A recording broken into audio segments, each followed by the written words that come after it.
ሰላም ጤና ይስጥልኝ ውድ የሶሎዳ ሚዲያ አድማጭ ተመልካቾቻችን እንዴት ቆያችሁ?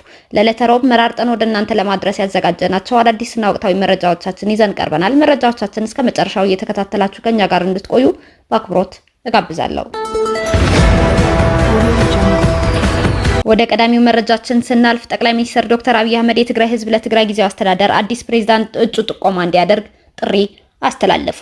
ጠቅላይ ሚኒስትሩ በማህበራዊ የትስስር ገጻቸው በትግርኛ ቋንቋ ለመላው የትግራይ ህዝብ ብለው ባስተላለፉት መልእክት እንደሚታወቀው በፌዴራል ህገ መንግስት አንቀጽ 62 ንዑስ አንቀጽ 9 እና አዋጅ ቁጥር 359/1995 የፌዴራል መንግስት በክልሎች ጣልቃ መግባትና በፕሪቶሪያው ስምምነትን መሰረት ባደረገ አዋጅ እንዲሁም በሚኒስትሮች ምክር ቤት ደንብ ቁጥር 533/2015 መሰረት የትግራይ ጊዜያዊ አስተዳደር ለሁለት ዓመታት ሲሰራ ቆይቷል። በአዋጅ 359/1995 አንቀጽ 15 ንዑስ አንቀጽ 3 መሰረት ጊዜያዊ አስተዳደር የሚቆየው ለሁለት ዓመታት ብቻ ነው። ነገር ግን ትክክለኛና በቂ ምክንያት ካለ የጊዜያዊ አስተዳደሩ የቆይታ ጊዜ ሊራዘም ይችላል። ከላይ በተጠቀሱት ህጎችና በፕሪቶሪያ ስምምነት የተቋቋመው የትግራይ ጊዜያዊ አስተዳደር ስራውን በሁለት ዓመት ውስጥ አጠናቆ ኃላፊነቱን ለህዝብ ለተመረጠው መንግስት ማስረከብ ነበረበት።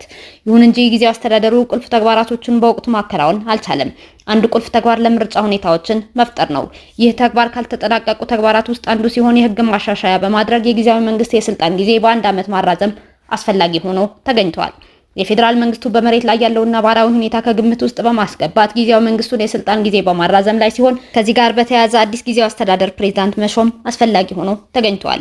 በቁጥር 533/2015 አንቀጽ 3 ንዑስ አንቀጽ 2 መሰረት የጊዜያዊ አስተዳደር ፕሬዝዳንትን መሾም የጠቅላይ ሚኒስትሩ ኃላፊነት ነው። በጊዜያዊ አስተዳደር የሚሰጣቸውን ተግባራት በብቃት እንደሚወጡና የክልሉን የሰላምና ጸጥታ ማረጋገጥ ይችላሉ ብላችሁ የምታምኗቸው እጩዎች ከዛሬ ጀምሮ እጩዎቻችሁን ከዚህ በታች ባለው የጠቅላይ ሚኒስትሩ ጽህፈት ቤት በኢሜል መላክ ትችላላችሁ ብለዋል ጠቅላይ ሚኒስትር ዶክተር አብይ አህመድ። እንደ አውሮፓውያኑ አቆጣጠር በ2020 እና በ2022 ሰሜን ኢትዮጵያን ያወደመው የእርስ በርስ ጦርነት ካበቃ በኋላ የትግራይ ሰራዊት ከፍተኛ ውጤት ያስከተለውን ቀውስ አስከትሎ ሊሆን ይችላል ሲል ዘ ኢኮኖሚስት ገልጸዋል። ዘ ኢኮኖሚስት በማህበራዊ ትስስር ገጹ እንደዘገበው እንደ አውሮፓውያን አቆጣጠር በ2020 እና በ2022 ሰሜን ኢትዮጵያን ያወደመው የእርስ በርስ ጦርነት ካበቃ በኋላ የትግራይ ሰራዊት ከፍተኛ ውጤት ያስከተለውን ቀውስ አስከትሎ ሊሆን እንደሚችል ይገመታል ሲል ነው የገለጸው። ቪኦኤ አማርኛ በትራምፕ ውሳኔ እንደተዘጋ ታውቀዋል። አርብ ቀን መጋቢት 6 2017 ዓ.ም ለቪኦኤ አማርኛ መደበኛ የስርጭት ቀን ነበር። ጋዜጠኞቹ የተለመደውን የ30 ደቂቃ ዝግጅቶቻቸውን አቅርበው ሲሰነባበቱ ቅዳሜ ምን እንደሚተላለፍ ተነጋግረውና የስራ ድርሻ ተከፋፍለው ነበር። ቅዳሜ ዕለት ግን ቪኦኤ አማርኛ ጨምሮ 1300 የቪኦኤ ሰራተኞች የግዳጅ እረፍት እንዲወጡ የሚገልጽ የኢሜል መልእክት ደረሳቸው። የሬዲዮ ጣቢያው ከተመሰረተበት እንደ አውሮፓውያን አቆጣጠር ከ1982 ወዲህ ለመጀመሪያ ጊዜ ጸጥ ረጭ አለ። የሬዲዮ ጣቢያው የኮንትራት ሰራተኞች ቅጥራቸው ሙሉ በሙሉ ተቋረጠ። ቋሚ ሰራተኞቹ ዕጣ ፈንታቸው እስኪወሰን ድረስ የግዳጅ እረፍት ላይ እንዲቆዩ ተወሰነ። በኢትዮጵያ ታሪክ በርካታ ወሳኝ ምዕራፎች ላይ እማኝ በመሆን ለ47 ዓመታት በስርጭት ላይ የቆየው ቪኦኤ አማርኛ ልሳኑ ተዘጋ። ለ40 ዓመታት የኢትዮጵያን ፖለቲካ፣ ማህበራዊ ህይወት፣ ጥበብ በቅርበት የዘገበው በአሜሪካውያን ግብር ከፋዮች ገንዘብ የተቋቋመው ቪኦኤ በዶናልድ ትራምፕ ቀጭን ትዕዛዝ ተቋረጠ። ይህ እንደ መረጃ ምንጭ ለሚያዩት አድማጮቹ፣ ለበርካታ ሰራተኞች፣ የኢትዮጵያን መገናኛ ብዙሃን ለሚከታተሉ ሁሉ አስደንጋጭ ዜና ነበር። ቪኦኤ አማርኛን ለመሰረቱትና ለ40 ዓመታት ላገለገሉት አንጋፋው ጋዜጠኛ ንጉሴ መንገሻ ደግሞ ልብ ሰባሪ ዜና ነው።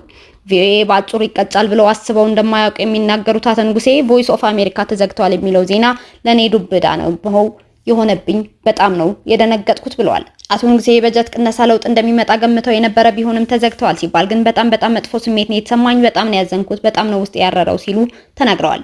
የጨለማ ጊዜ ነው የመጣው የሚሉት አቶ ንጉሴ መንገሻ በአጠቃላይ የአሜሪካ ድምጽ ሬዲዮ ቪኦኤ 380 ሚሊዮን አድማጭ ተመልካች ነው ያለው፣ ከዚህ ውስጥ 180 ሚሊዮኑ አፍሪካ ውስጥ ነው ያለው ይላሉ። ዛሬ የሚደሰቱ ሰዎች ቢኖሩ አምባገነኖች ናቸው ሲሉም ያክላሉ። መረጃው ቢቢሲ አጋርቶታል። የዲሞክራቲክ ሪፐብሊክ ኮንጎ ጦርነት እየተባባሰ መምጣቱን ተገለጸ።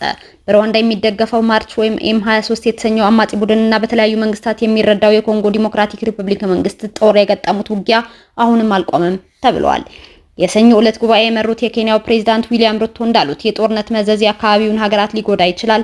የኮንጎ ሁኔታ እየተባባሰ ነው። በዚህ ምክንያት ለኮንጎ ብቻ ሳይሆን ለሁላችንም ለምስራቅ አፍሪካ ማህበረሰብና ለኤስኤዲሲ አባል ሀገራትም አሳሳቢ ነው።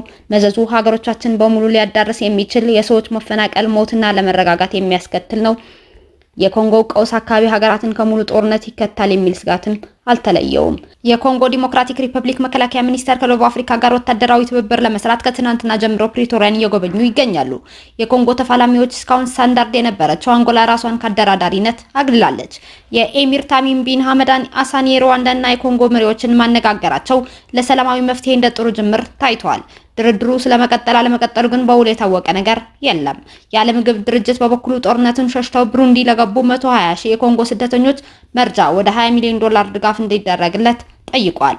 ብሩንዲ ከሰፈሩ 120 ሺህ የኮንጎ ዜጎች 70 ሺህ ካለፈው ጥር ወዲህ የተሰደዱ ናቸው። መረጃው ዶቼ ቬሌ አጋርቶታል። ውድ የሶሎዳ ሚዲያ አድማጭ ተመልካቾቻችን ለዕለቱ መርጠን ወደ እናንተ ያቀረብናቸው መረጃዎቻችን እነዚህ ነበሩ። እስካሁን ከኛ ጋር አብራችሁን ስለነበራችሁ እያመሰገንኩኝ በሌሎች መረጃዎች እስክንመለስ እንደተለመደው የሶሎዳ ሚዲያ ቤተሰብ በመሆን ላይክ፣ ሼር፣ ሰብስክራይብ ማድረጋችሁን አትርሱ። አዳዲስና ወቅታዊ መረጃዎቻችን በቶሎ እንዲደርሷችሁ የደወል ምልክቷን ይጫኑ። ሰላም ለእናንተ፣ ሰላም ለኢትዮጵያ።